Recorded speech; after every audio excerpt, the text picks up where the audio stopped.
Hello, good morning. ಇದು ಶನಿವಾರ blog ಆಗಿರುತ್ತೆ. ಇವತ್ತು ಏಕಾದಶಿ. ಸೊ ಹಾಗಾಗಿ ನನ್ನ ತವ್ರ ಮನೆಗೆ ಹೋಗ್ಬೇಕು. ಕೂತು ಮುಂಚೆ ಇದ್ದು ಪೂಜೆಗೆಲ್ಲ ನನ್ನ ಮಗಳು ರೆಡಿ ಮಾಡಿದ್ಲು.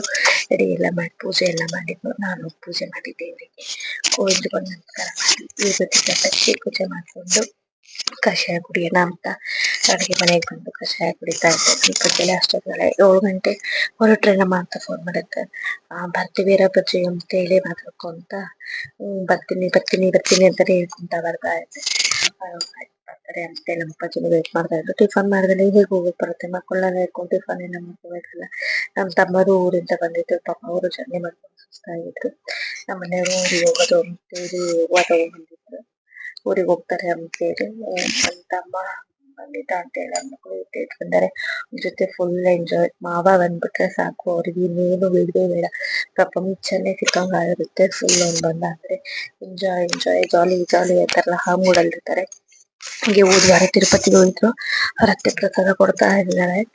ನನ್ ಮಗ ನನಗೆ ನೀನೇ ತಿನ್ಸು ಅಂತೇಳಿ ಅವ್ರ ತಿನ್ನಿಸ್ಕೊಂಡ ಪ್ರಸಾದ ಎಲ್ಲ ತಿಂದಿದ್ದಾಯ್ತು. ಇನ್ನಿನ್ನು ಟೀ ಕುಡಿಯೋಣ ಅಂತೇಳಿ ನಮ್ದು ಒಂದು ಟೀ ಯಾವಾಗಾರ any time tea tea tea tea ಅಂತಿರ್ತೀವಿ. ಮೂವರು ಟೀ ಮಾಡ್ಕೊಂಡು ಟೀ ಕುಡ್ದು ಮಾತಾಡಿದ್ದೆಲ್ಲ ಆಯ್ತು. ಟಿಫನ್ ರೆಡಿ ಮಾಡೋಣ, ಅಪ್ಪಾಜಿ ಮತ್ತೆ ಫೋನ್ ಮಾಡ್ತಾರೆ ಹೋಗೋದು ಅಂತೇಳಿ ಮಾತಾಡ್ಕೊಂತ ಟಿಫನ್ನಿಗೆ ಪೊಂಗಲ್ ಮಾಡೋಣ ಅಂತೇಳಿ ಎಲ್ಲ ರೆಡಿ ಮಾಡ್ಕೊಂಡು ಕೂಗ್ತಿದ್ದೆ. ಕುಕ್ಕರಲ್ಲಿ ಒಗ್ಗರಣೆಗೆ ಮಾಡ್ಕೊಂಡು ಎಲ್ಲ ತಿಂಡಿ ಎಲ್ಲ ತಿನ್ಕೊಂಡು ರೆಡಿಯಾಗಿ ಊರಿಗೆ ಹೋಗೋಣ ಅಂತೇಳಿ ಎಲ್ಲ ರೆಡಿ ಮಾಡ್ಕೊಂಡು ಅವರಲ್ಲೇ ಕಾರ್ ಹತ್ಕೊಂಡು ಕುತ್ಕೊಂಡಿದ್ರು. ನನಗೆ ವೇಟ್ ಮಾಡ್ತಾ ಇದ್ರು.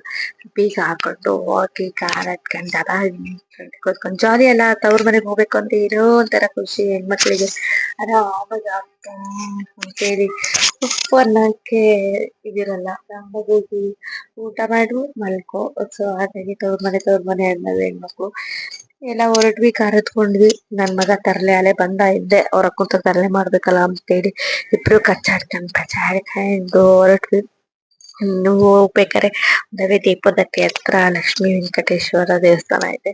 ದೇವಸ್ಥಾನಕ್ಕೆ ಹೋಗೋಣ ಅಂತ ಹೋದ್ವಿ. ಬಾಗ್ಲ ಹಾಕಿದ್ರು. ಮತ್ತೆ ಅರ್ಚಕರು ಬಂದು ನಮ್ಮನ್ನ ನೋಡಿ ಬನ್ನಿ ಪೂಜೆ ಮಾಡ್ಕೊಡ್ತೀನಿ ಅಂತ ಹೇಳಿ ಬಾಗ್ಲು ತೆಗ್ದು ಪೂಜೆ ಮಾಡ್ಕೊಟ್ರು. ಗೋವಿಂದ ನೀನೇ ಕಾಪಾಡು ಅಂತೇಳಿ ಕಾಪಾಡ್ಕೊಂತ ಓಂ ಗೋವಿಂದಾಯ ನಮಃ ಅಂತೇಳಿ ಅನ್ಕೊಂಡು ಹೊರಟ್ವಿ ಊರಿಗೆ ಹೋಗೋಣ ಅಂತೇಳಿ ದೇವಸ್ಥಾನದಿಂದ ಹೊರಗೆ ಬರ್ತಿದ್ವಿ. ಮಳೆ ಅಂದ್ರೆ ಮಳೆ ಬರ್ತಿತ್ತು. ಕಾರಲ್ಲಿ ಹೋಗೋದಲ್ವಾ, ನಾವೇ ನೆನೆಯಲ್ಲ ಕಾರಲ್ಲಿ ನೆನೆಯೋದು ಅಂತೇಳಿ ಕಾರಲ್ಲಿ ಹೋಗ್ತಾ ಇದ್ವಿ ಊರಿಗೆ. ನನ್ ಮಗ ತರ್ಲೆ ಅಲ್ಲೇ ಕೈಗಳ್ದು ಕಟ್ಟಿದ್ವಿ. ಅವನಿಗೆ ಕಾಶಿಗೆ ಹೋದಾಗ ಅವ್ರ ಅಜ್ಜಿ ದಾರ ತಂದು ಕೊಟ್ಟಿದ್ರು. ಅದನ್ನ ಬಿಚ್ಚು ಮಮ್ಮಿ ಅಂತ ಬಿಚ್ಚಿ ಕೊಟ್ರೆ ಅವ್ರ ಅಕ್ಕ ತಲೆಗೆ ಸಿಗಿಸ್ಬಿಟ್ಟ. ಸಿಗ್ಸಿ ಖುಷಿ ಅವನಿಗೆ. ಆ ಖುಷಿನ ನನಗೆ ಬಂದು ಫುಲ್ ಮುದ್ದಾಡ್ತಿದ್ದ. ನನ್ನನ್ನ ಸಿಗಿಸ್ತೆ ನೋಡು ಅಂತೇಳಿ ಎಲ್ಲ ಆಯ್ತು. ಕರ್ಲಿ ಹಾಗೆ ಹಂಗೆ ಕಚ್ಚಾ ಪಚ ಅನ್ಕೊಂಡು ಮನೆಗ್ ಬಂದ್ವಿ. ಸೊಸೆ ನೋಡ್ರಿ ಫುಲ್ ಲಗೇಜ್ನೆಲ್ಲ ಅವಳ ಕೈ ಕೊಟ್ಟು ನಾನು ವಿಡಿಯೋ ಮಾಡ್ಕೊಂಡ್ ಬರ್ತಾ ಇದ್ದೀನಿ. ನಮ್ಮ ಅಮ್ಮಗೊಂದು ಅಂದ್ವಿ. ಯಾಕೋ ಹೊರಗ್ ಬರ್ಲಿಲ್ಲಲ್ಲ ಅನ್ಕೊಂಡ್ವಿ. ಪಾಪ ಗ್ಯಾಸ್ ಮೇಲೆ ಏನೋ ಇಟ್ಟಿದ್ರು. ಗ್ಯಾಸ್ ನೋಡ್ಕೊಂತ ಇದ್ರು. ಎಲ್ಲ ಆಯ್ತು ಬಂದೆ. ಸಲಿ ಲೇಟ್ ಆಗ್ಬಿಟ್ಟಿತ್ತು ಅಂತ ನಮ್ಮಮ್ಮ ಬೇಜಾರಾಗ್ಬಿಟ್ಟಿದ್ರು. ಇಷ್ಟು ಲೇಟ್ ಆಗಿ ಬಂದಿದ್ದಾರೆ ಅಂತೇಳಿ ಬೇಗ ತರಕಾರಿ ಎಲ್ಲ ಹೆಚ್ಚೋಣ ಅಂತೇಳಿ ಫಸ್ಟ್ ಸೊಪ್ಪು ತಗೊಂಡು ಸೋಸ್ತಾ ಇದ್ವಿ. ಸೋಸ್ತಾ ಇದ್ವಿ. ನಮ್ಮವ್ವ ಬಂದ್ರು. ನಮ್ಮಿರೀತಾರೆ ಇವರು. ನಮ್ಗೆ ಯಾವಾಗ್ಲೂನು ಏನೇ ಮಾಡಿದ್ರು ಇವ್ರು ಯಾವಾಗ್ಲೂ ನಮ್ ಜೊತೆ ಇದ್ದೇ ಇರ್ತಾರೆ. ಏನವ ಅಂತಂದ್ವಿ. ಅಂದ್ರು ಇಲ್ಲ ಕೈ ಏನು ಅಂತಂದ್ವಿ. ಕೈಯಲ್ಲಿ ಅಂತ ಇದಾರೆ. ಮಾವ ಎಲ್ಲ ಸ್ನಾನ ಎಲ್ಲ ಮಾಡ್ಕೊಂಡ್ ಬಂದ. ಏಕಾದಶಿ ಊರಾಡ್ಬೇಕು. ನಾಮ ಹಚ್ಕೊಂಡ ನನ್ ಮಗ ಮಾಮ ನನಗೂ ಹಚ್ಚು ಅಂತೇಳಿ ನಾಮ ಹಚ್ಚಿಸ್ಕೊಂತಾ ಇದ್ದೀನಿ. ಊರಾಡಕ್ ಹೊರಟ್ರು ಅವರು. ಅದಕ್ಕೂ ಮುಂಚೆ ಊರಾಡಕ್ ಹೋಗಕ್ಕೂ ಮುಂಚೆ ದೇವಸ್ಥಾನಕ್ಕೆ ಹೋಗ್ಬೇಕು. ಆಂಜನೇಯ ಸ್ವಾಮಿ ದೇವಸ್ಥಾನಕ್ಕೆ ಹೋಗಿ ಅಲ್ಲಿ ಹೋಗಿ ಎಲ್ಲ ಭವನಾಸಿಗೆಲ್ಲ ಪೂಜೆ ಮಾಡ್ಕೊಂಡು ಎಲ್ಲ ಊರಾಡ್ಕೊಂಡ್ ಬಂದ್ರು. ಅಷ್ಟೊತ್ತಿಗೆ ನಾವು ಮನೆಗೆ ಇದೆಲ್ಲ ಜೋಡಿಸ್ಕೊಂಡು ಕಲ್ಬಣ್ಣಕ್ ಹೋಗೋದು ಅಂತೇಳಿ ಊರಲ್ಲಿ ಹೊಲದಲ್ಲಿರೋ ಅಜ್ಜ ಅಜ್ಜಿ ಕಲ್ಬಣ್ಣಕ್ ಹೊರಟಿದ್ವಿ.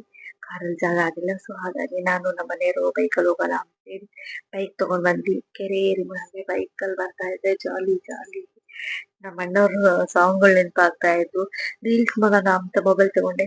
ಇವತ್ತಿನ ಬ್ಲಾಗ್ ಮಾಡ್ಬೇಕಲ್ಲ ಅಂತೇಳಿ ವ್ಲಾಗ್ ಮಾಡ್ತಾ ಇದ್ದೀನಿ. ಬಂದ್ವಿ ಅಜ್ಜ ಅಜ್ಜಿ ಕಲ್ಬಣಕ್ಕೆ. ಇಡೀ ನನ್ನ ಜೀವನದಲ್ಲಿ ಮರೆಯಲಾರದ ನೆನಪು. ಪ್ರತಿಯೊಂದು ನಾನು ಇವತ್ತಿನವರೆಗೂ ಜೀವಿಸ್ತಾ ಇರೋದು ನನ್ನ ಜೀವನ ಎಲ್ಲೇ ಕಟ್ಕೊಟ್ರ ನಮ್ಮವ್ವನೇ. ನಮ್ಮ ಪೂಜೆ ಮಾಡಕ್ ಎಲ್ಲೇ ಇದ್ರು ಯಾವಾಗ ಇದೆ ಎಂತ ಸಂದರ್ಭ ಇತ್ತು ಊರಿಗೆ ಬಂದ್ರೆ ಒಂದ್ಸಲ ಯಾರು ಬಂದು ನಮ್ಮವ್ವನ್ ನಾನ್ ನೋಡ್ಲೇಬೇಕು. ಅಷ್ಟು ಇದ್ರಾಗಿರ್ತಿದ್ವಿ. ಕಳ್ಕೊಂಡು 3 ವರ್ಷ ಆಯ್ತು. ತುಂಬಾನೇ ನೆನ್ಪು. ಸದಾ ಯಾವಾಗ್ಲೂ ಪೂಜಾ ಚಾ ನಾನೇ ಬೇಕು ನಮ್ಮ ಅವ್ವಗೆ. ಹಂಗಿಟ್ಟು ನನ್ ಮಗಗ್ ಪಾರ್ಪ ನಿಂಗವ್ವ ಪೂಜೆ ಮಾಡೋಣ ಅಂತ ಕರ್ದೆ. ಯಾರು ಮಮ್ಮಿ ಅಂತ ನಿಂಗವ್ವಮ್ಮ ಅಂದೆ. ಓ ನಿಂಗವ್ವ ಅಂತೇಳಿ ನಮ್ಮ ಮಗ ಕೂಗ್ತಿದ ನಿಂಗವ್ವ ನಿಂಗವ್ವ ಅಂತೇಳಿ ಕೂಗ್ತಿದ. ನಿಮ್ ಮಗನೇ ಅಂತ ನೋಡು ಅಂತಂದೆ. ನಿಂಗವ್ವ ಅಂತ ಕೂಗಿ ಮಾತಾಡಿಸ್ತಾ ಏಕಾದಶಿ ಹಬ್ಬಕ್ಕೆ ನಮ್ ಸೈಡು ಕಲ್ಬಣಗ ಪೂಜೆ ಮಾಡೋದು ಒಂದ್ ಪದ್ಧತಿ ಇದೆ. ಹಾಗಾಗಿ ಈ ಕಲ್ಬಣ ಎಲ್ಲ ಪೂಜೆ ಎಲ್ಲ ಮುಗೀತು. ಕಲ್ಬಣ ಎಲ್ಲ ಪೂಜೆ ಮುಗ್ಸ್ಕೊಂಡು ಮನೆ ತೊಳೆದು ನಂತರ ಮನೆ ಎಲ್ಲ ಪೂಜೆ ಎಲ್ಲ ಮಾಡಿ ರೆಡಿ ಮಾಡಿ ವಿಡಿಯೋ ಎಲ್ಲ ಆಯ್ತು. ಊಟ ಎಲ್ಲ ಆಯ್ತು. ಪೂಜೆ ಆಯ್ತು. ಊಟಕ್ಕೆ ಇನ್ನೇನ್ ಕೂಡ್ಬೇಕು ಅದಕ್ಕೆ ಮುಂಚೆ ಹಣ್ಣು ಪಲಾರನ ಊರಿಗೆಲ್ಲ ಹಾಕ್ತೀವಿ. ಹಾಗಾಗಿ ಅತ್ತೆ ಸೊಸೆ ಇದ್ರು ಹಣ್ಣು ಪಲಾರ ಹಂಚ್ತಾ ಇದಾರೆ. ಎಲ್ಲ ಮುಗಿಸ್ಕೊಂಡು